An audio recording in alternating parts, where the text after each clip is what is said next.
बंडूची इजार. बावची गावचा बंडू शांत व कष्टाळू. आपण भलं आणि आपलं काम भलं असा त्याचा स्वभाव. सगळ्या गावात त्याच्या या स्वभावाची चर्चा. सकाळी लवकर शेतात जायचं, दिवसभराचं काम आटोपून संध्याकाळी घराकडे यायचं.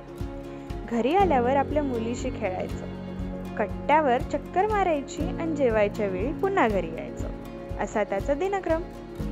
सावळा रंग, शिडशिडीत अंगकाठी आणि नाकासमोर चालणारा बंडू. एका वर्षी पीक पाणी बरं झाल्यावर बंडूने कुटुंबासाठी नवे कपडे आणि स्वतःसाठी इजार शिवली. धोंडू मामांनी कपडे शिवले खरे, पण त्यांचा अंदाज जरा चुकला. पुढे 4 बोट लांब झाली आहे. आता पुन्हा धोंडू मामाकडे जायचं म्हणजे अगं इधर जरा 4 बोट कापून टाक घालतीस का? अहो सकाळी सकाळी आणि काय हे, मला जेवण बनवायचं आणि पिताच्या शाळेत जायचं, मला नाही जमणार. इधर जरा 4 बोट कापून टाक घालतीस का?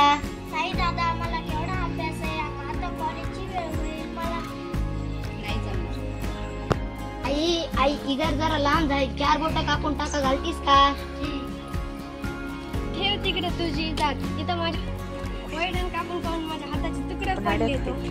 बंडू हिरमुसला होऊन शेताकडे. सकाळीच इजार दुरुस्त करायला पाहिजे होती. बंडूची बायको इजारीचे पाय कापते आणि दुमडून टाके घालते. आपला भाऊ किती राबतो, कष्ट करून मला कॉलेजला पाठवतो, मी दादाचं इतकंही काम करू नये. बंडूची बहीण इजारीचे पाय कापते, दुमडून टाके घालते.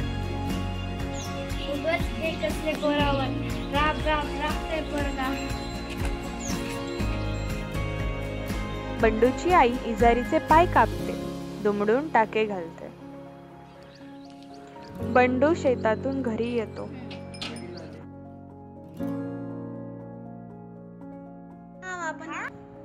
आपलं काम आपणच केलेलं बरं. बंडू इजारीचे पाय कापतो व टाके घालतो. बंडू इजार घालून पाहतो. सगळे आश्चर्याने पाहतात.